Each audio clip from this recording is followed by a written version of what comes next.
Préda Barna 4. kötetét, az Üvegfúvó unokái Zalánpataki ősök albuma című kötetet fogjuk bemutatni.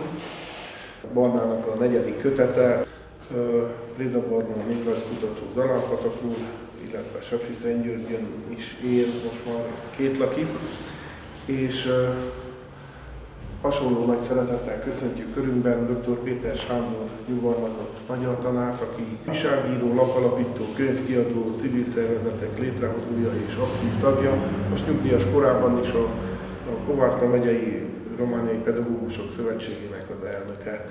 És ő fog ma este közreműködni a kötet bemutatásában, és nagy szeretettel át is adom a szót neki, Isten használat.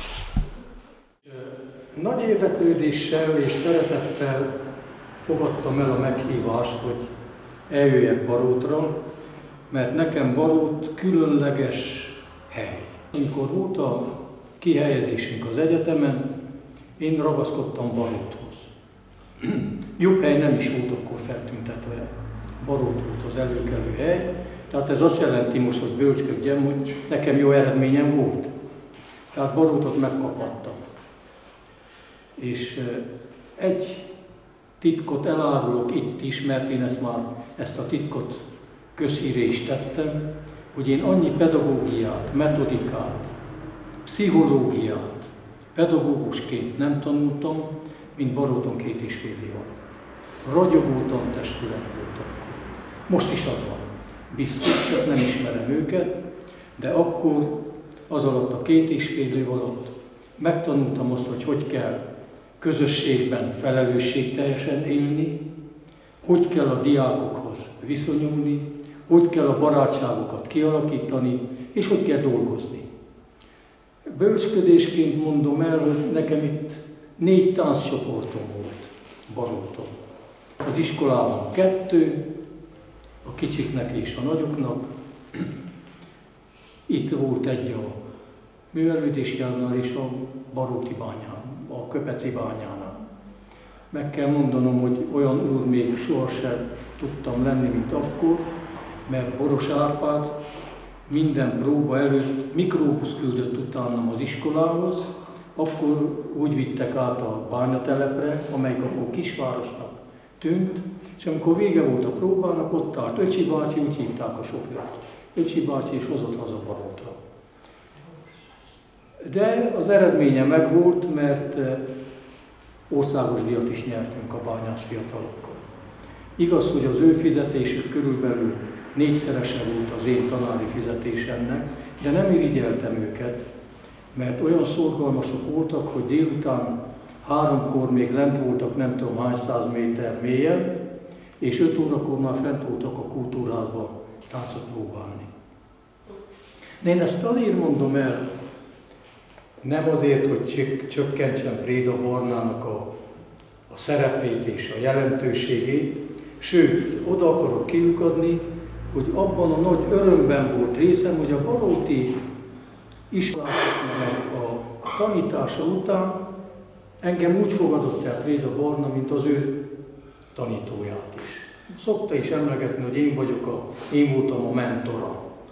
Persze, hogy a mentor szó fogalom mit jelent, az mindenkinek az értelmezésétől függ, de ezt én szívesen vállalom, mert olyan fiatal írónak az útját aszfaltoztam, jól mondom el? Macskakő után aszfaltoztunk is, hogy országos hírű lett belőle. Sőt, azon túl is, mert a könyve, az első könyve, ott van az angol királyi asztalon is.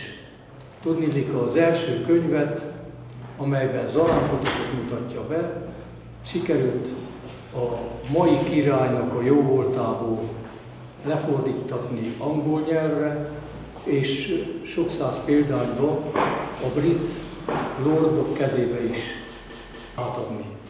Egyébként, ha már a dicséretnél és az irigységnél tartunk, mely mindenkit irigylek, aki olyan szépen muzsikál, mint Préda Barna, majd meg is szólaltatja a hegedűjét, azért állította ki, hogy csalja ki belőle így is a hangokat.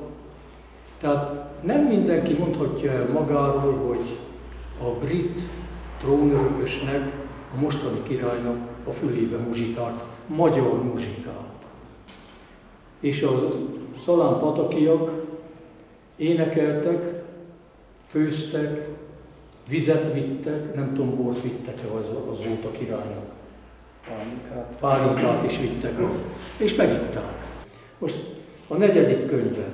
Én büszke vagyok, mert az első könyvet én rendeltem el, hogy alkossa meg, fejezze be.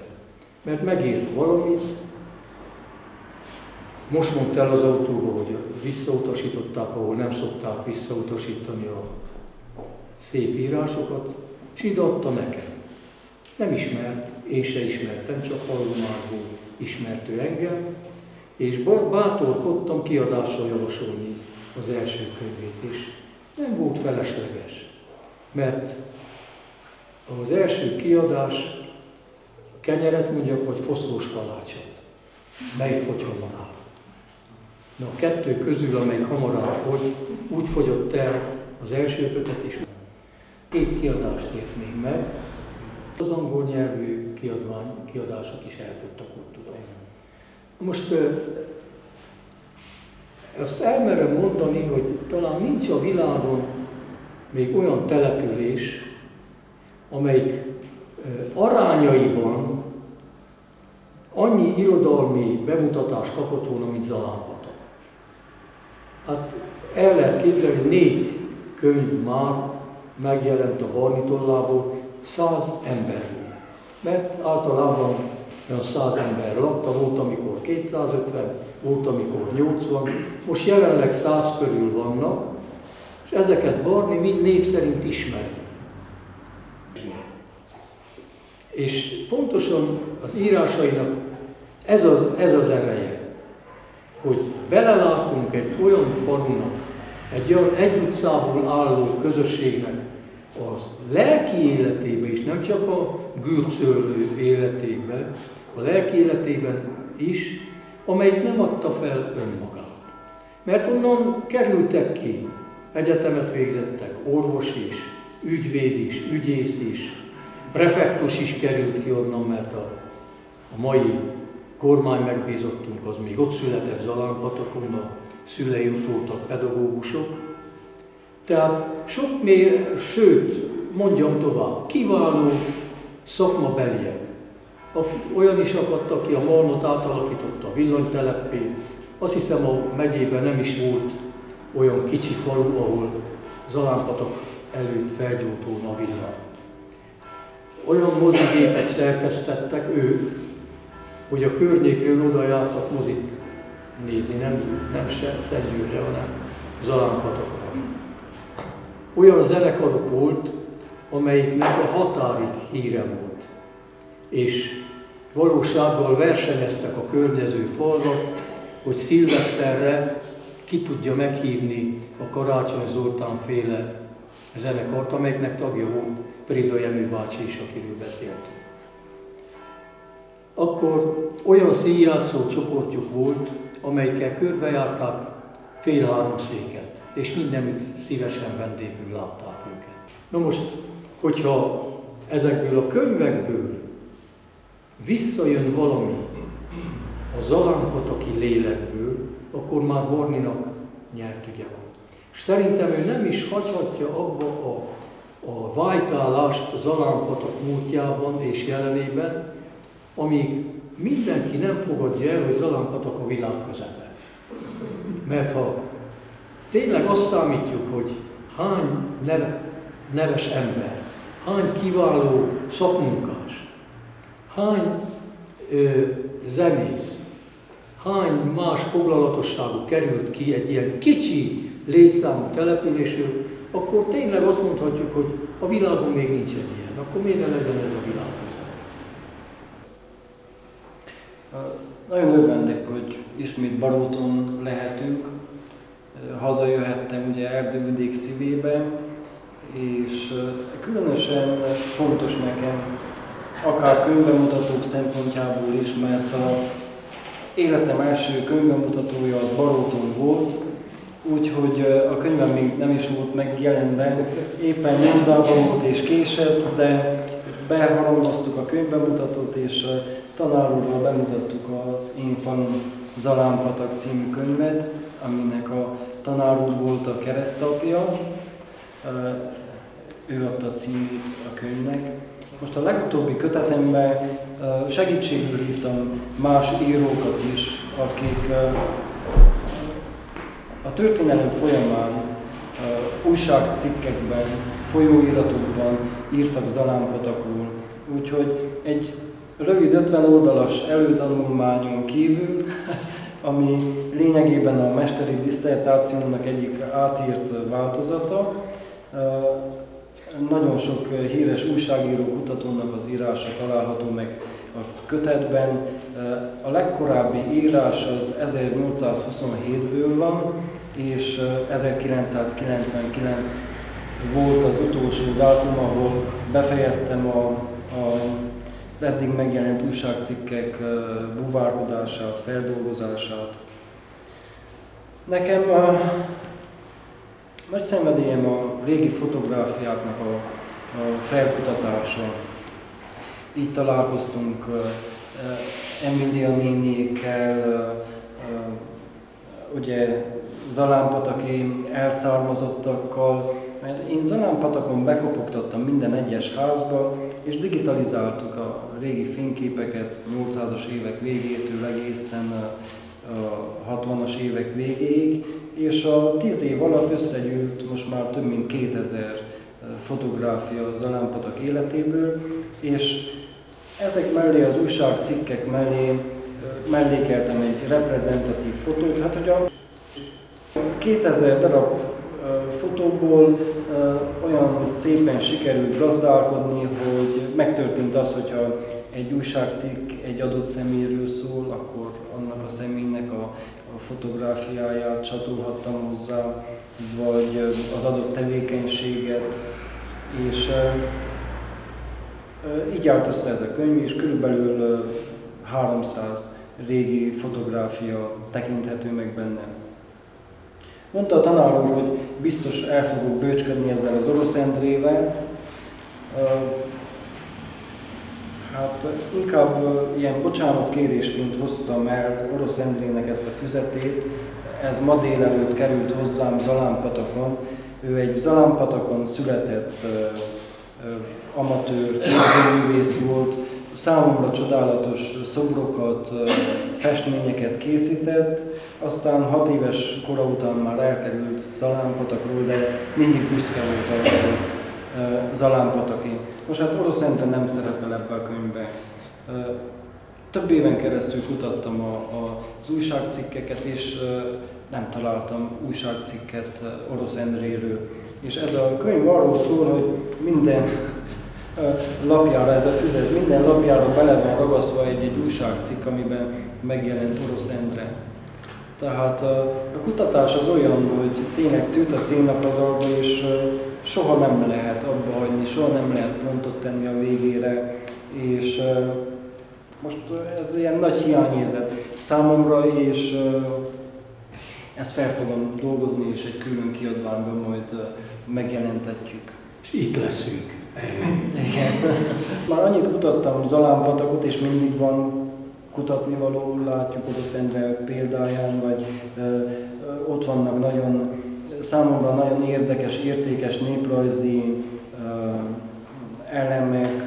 Szeretném kutatni a boszorkányságot, a régi gyógymódokat, ugye nem tudom, itt is gondolom ismerős a szépasszonyok szele, akkor a békáknak a legendája, hogy ennek a vénasszonynak volt békája, és milyen erőt adott az a béka, stb. Úgyhogy ezeket szeretném kutatni, és aztán, hogyha majd kifogyok kutatni a témából, akkor a tanár úr sug nekem, mint... Ugyan én már kisgyerek koromban tudtam, hogy Zalánpatak a világ közepe, de most,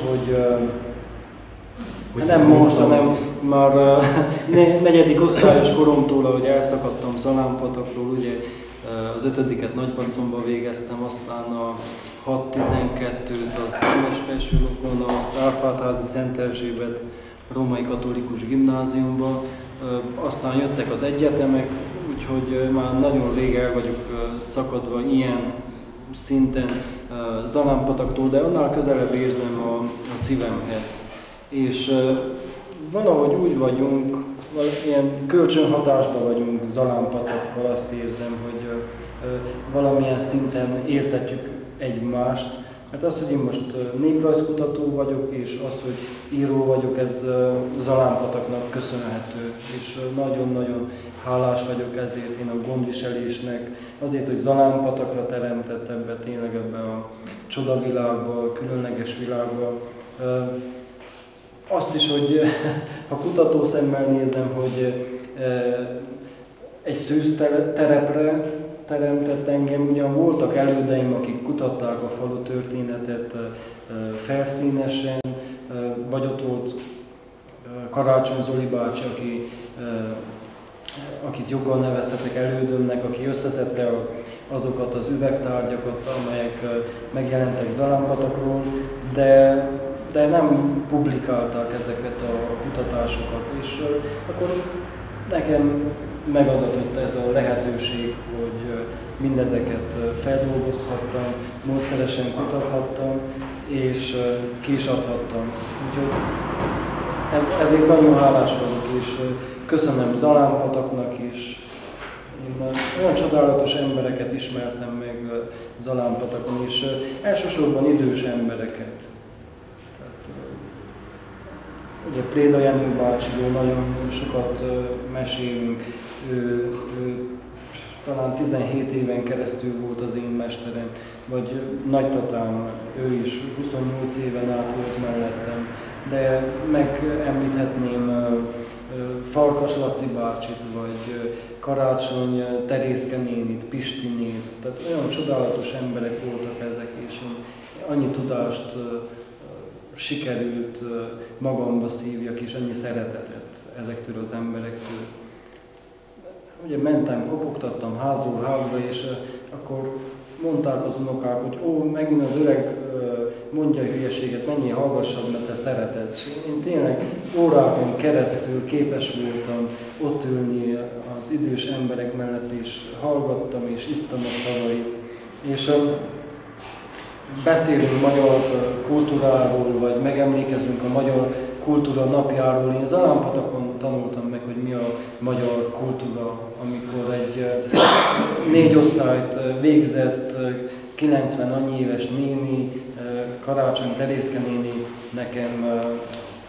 nekem verseket szavalt, nekem akár József Attilát, Petőfit szavalt 90 annyi évesen. Tehát ott az Isten háta mögött ott van a kultúra.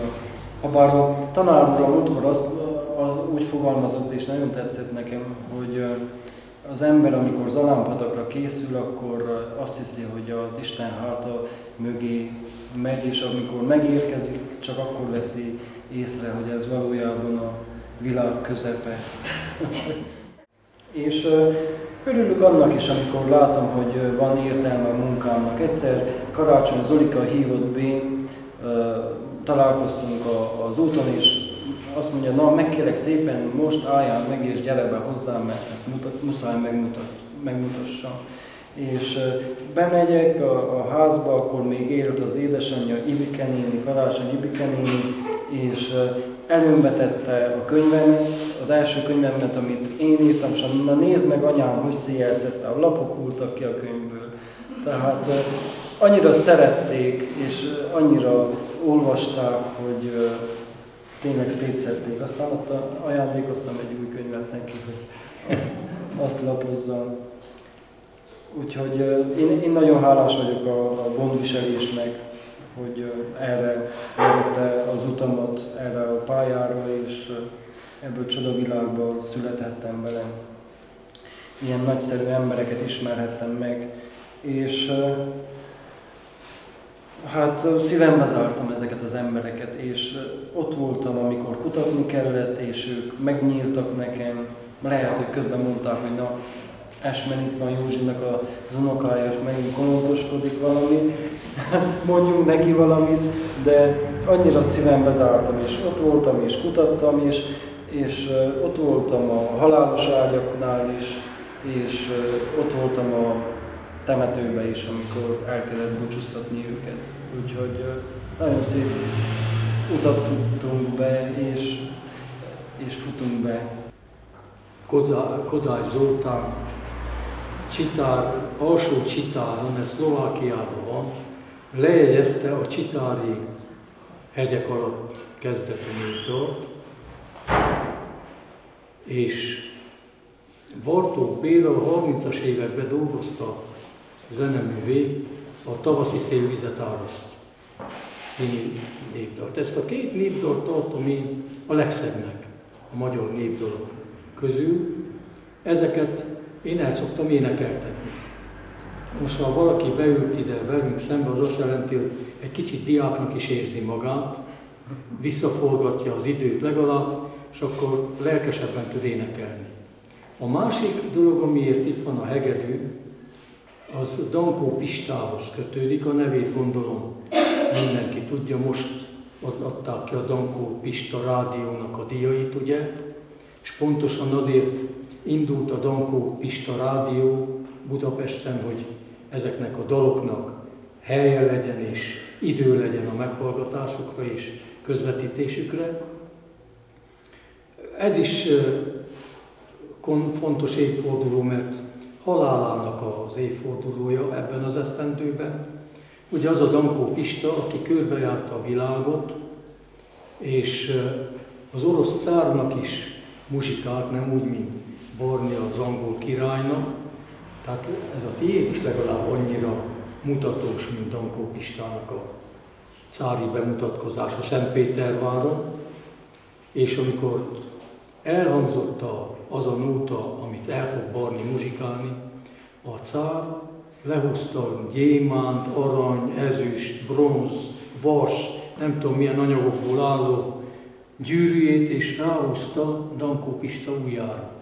És erre föl a hercegek, a kisasszonyok mind húzogatták le a gyűrűt az ujjukról, úgy látszik, ez volt az ajándékozási módszer is, húzták fel a Dankó Pista ujjára. És akkor mondta állítólag Dankó Pista, jaj Istenem, miért nem teremtettél több ujjat a kezben? Na, mit szólsz?